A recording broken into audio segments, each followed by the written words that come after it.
大家好，这里是百味厨娘。白菜是家家户户冬天餐桌上吃的最多的一个蔬菜，不仅存放非常方便，而且价格也是非常的便宜，所以深受大家的喜欢。但是这个白菜看起来非常简单，做法非常多，但是想要做好吃却是非常困难的。好多人都做不好白菜，做出来以后全家都不爱吃。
这会儿再把菜叶切一下，菜叶直接切成小段就可以啦。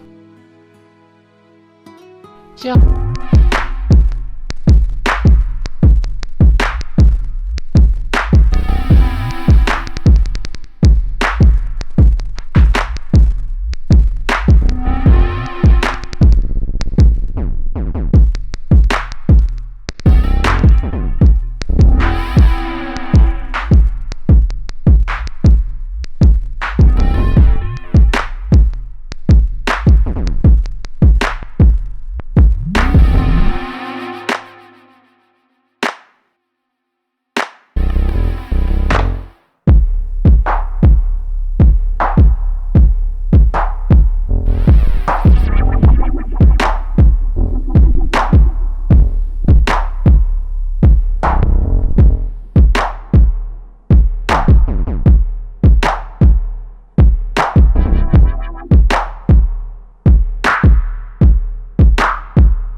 我们下期视频再见。